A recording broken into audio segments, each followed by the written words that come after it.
प्रत्येक चांद्र मास की त्रयोदशी तिथि के दिन प्रदोष व्रत रखने का विधान है।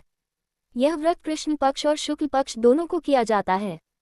सूर्यास्त के बाद के 2 घंटे 24 मिनट का समय प्रदोष काल के नाम से जाना जाता है। प्रदेशों के अनुसार यह बदलता रहता है। सामान्यतः सूर्यास्त से लेकर रात्रि आरंभ तक के मध्य की अवधि को प्रदोष काल में लिया जा सकता है। ऐसा माना जाता है कि प्रदोष काल में भगवान भोलेनाथ कैलाश पर्वत पर प्रसन्न मुद्रा में नृत्य करते हैं। जिन जनों को भगवान श्री भोलेनाथ पर अटूट श्रद्धा विश्वास हो, उन जनों को त्रयोदशी तिथि में पड़ने वाले प्रदोष व्रत का नियम पूर्वक पालन कर उपवास करना चाहिए। यह व्रत उपवासक को धर्म, मोक्ष से जोड़ने वाला और अर्थ, काम के बंधनों से मुक्त करने वाला होता है।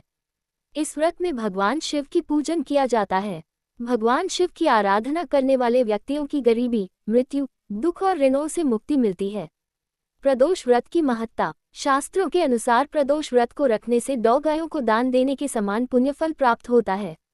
प्रदोष व्रत को लेकर एक पौराणिक तथ्य सामने आता है कि एक दिन जब चारों ओर अधर्म की स्थिति होगी, अन्याय और अनाचार का एकाधिकार होगा, मनुष्य में स्वार्थ भाव अधिक होगी तथा व्यक्ति सत्कर्म करने के स्थान पर नीच कार्यों को अधिक करेगा। उस समय में जो व्यक्ति त्रयोदशी का व्रत रखेगा, शिव आराधना करेगा, उस पर शिव कृपा होगी। इस व्रत को रखने वाला व्यक्ति जन्म जन्मांतर के फेरों से निकलकर मोक्ष मार्ग पर आगे बढ़ता है। उसे उत्तम लोक की प्राप्ति होती है। व्रत से मिलने वाले फल। अलग अलग वारों के अनुसार प्रदोष व्रत के लाभ प्राप्त होते हैं। जैसे सोमवार के दिन त्रयोदशी पड़ने पर किया जाने वाला व्रत आरोग्य प्रदान करता है। सोमवार के दिन जब त्रयोदशी आने पर प्रदोष व्रत किया जाता है, तब उपवास से संबंधित मनोइच्छा की पूर्ति होती है।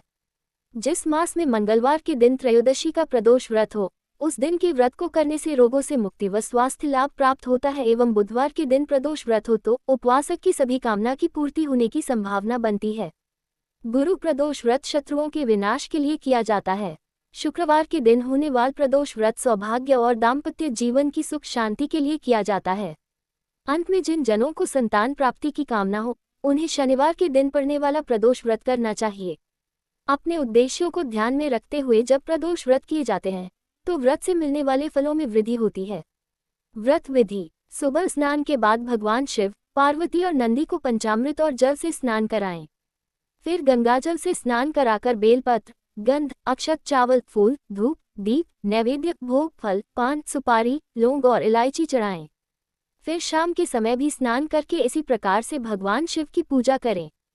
फिर सभी चीजों को एक बार शिव को चढ़ाएं और इसके बाद भगवान शिव की 16 सामग्री से पूजन करें। बाद में भगवान शिव को घी और शक्कर मिले जौ के सत्तू का भोग लगाएं। इसके बाद 8 दीपक 8 दिशाओं में जलाएं।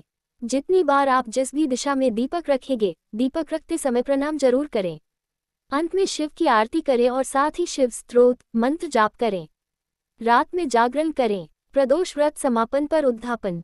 इस व्रत को 11 या फिर 26 त्रयोदशियों तक रखने के बाद व्रत का समापन करना चाहिए। इसे उद्यापन के नाम से भी जाना जाता है। उद्यापन करने की विधि। इस व्रत का उद्यापन करने के लिए त्रयोदशी तिथि का चयन किया जाता है। उद्यापन से एक दिन पूर्व श्री गणेश का पूजन किया जाता है। पूर्व रात्रि में कीर्तन करते हुए जागरण किया जाता है। प्रातः जल्द उठकर मंडप बनाकर मंडप को वस्त्रों या पद्म पुष्पों से सजाकर तैयार किया जाता है।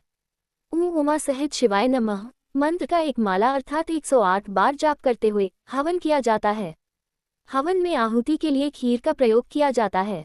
हवन समाप्त होने के बाद भगवान भोलेनाथ की आरती की जाती है और शांति पाठ किया जाता है। अंत में 2 ब्राह्मणों को भोजन कराया जाता है तथा अपने सामर्थ्य अनुसार दान दक्षिणा देकर आशीर्वाद प्राप्त किया जाता है। मंगल प्रदोष व्रत। सूत जी बताते हैं, मंगल त्रयोदशी प्रदोष व्रत व्याधियों का नाश करता है, ऋण से मुक्ति प्रदान करता है, सुख शांति और श्रीवृद्धि करता है। व्रत कथा। एक नगर में एक वृद्धा निवास करती थी। उसके मंगलिया नामक एक पुत्र था। वृद्धा की हनुमान जी पर गहरी आस्था थी। वह प्रत्येक मंगलवार को नियमपूर्वक व्रत रखकर हनुमान जी की आराधना करती थी। उस दिन वह न तो घर लीपती थी और न ही मिट्टी खोदती थी। वृद्धा को व्रत करते हुए अनेक दिन बीत गए। एक बार हनुमान जी ने उसकी श्रद्धा की परीक्षा लेने की सोची। हनुमान जी साधु का वेश धारण कर वहां गए और पुकारने लगे, है कोई हनुमान भक्त जो हमारी इच्छा पूर्ण करे। पुकार सुन वृद्धा बाहर आए और बोली, आज्ञा महाराज। साधु वेशधारी हनुमान बोले, मैं भूखा हूँ, भोजन करूंगा, तू थोड़ी जमीन लीप दे। वृद्धा दुविधा में पड़ गई। अंततः हाथ जोड़ बोली, महाराज, लीपने और मिट्टी खोदने के अतिरिक्त आप कोई दूसरी आज्ञा दें, मैं अवश्य पूर्ण करूंगी। साधु ने 3 बार प्रतिज्ञा कराने के बाद कहा, तू अपने बेटे को बुला, मैं उसकी पीठ पर आग जलाकर भोजन बनाऊंगा। वृद्धा के पैरों तले धरती खिसक गई, परंतु वह प्रतिज्ञाबद्ध थी। उसने मंगलिया को बुलाकर साधु की सुपुर्द कर दिया, मगर साधु रूपी हनुमान जी ऐसे ही मानने वाले न थे। उन्होंने वृद्धा के हाथों से ही मंगलिया को पेट के बल लिटवाया और उसकी पीठ पर आग जलवाई। आग जलाकर दुखी मन से वृद्धा अपने घर के अंदर चली गई। इधर भोजन बनाकर साधु ने वृद्धा को बुलाकर कहा, मंगलिया को पुकारो ताकि वह भी आकर भोग लगा ले। इस पर वृद्धा बहते आंसुओं को पोंछकर बोली, उसका नाम लेकर मुझे और कष्ट न पहुंचाओ। लेकिन जब साधु महाराज नहीं माने तो वृद्धा ने मंगलिया को आवाज लगाई। पुकारने की देर थी कि मंगलिया दौड़ा दौड़ा आ पहुंचा। मंगलिया को जीवित देख वृद्धा को सुखद आश्चर्य हुआ। वह साधु के चरणों में गिर पड़ी। साधु अपने वास्तविक रूप में प्रकट हुए। हनुमान जी को अपने घर में देख वृद्धा का जीवन सफल हो गया। सूत जी बोले, मंगल प्रदोष व्रत से शंकर, हनुमान भी रुद्र हैं और पार्वती जी इसी तरह भक्तों को साक्षात दर्शन दे कृतार्थ करते हैं।